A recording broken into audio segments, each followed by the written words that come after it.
Hello everybody and welcome! In this video I will show you how to swap between stereo mode and 3D audio mode on your headphones Sony Pulse 3D.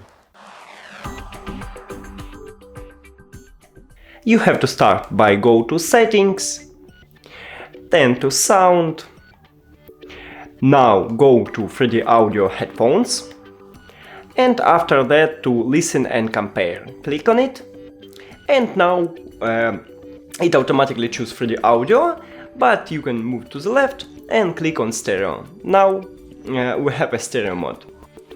If I click to 3D audio, I will have a 3D audio mode. That's it.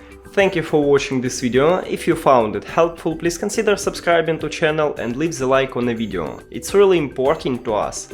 See you later.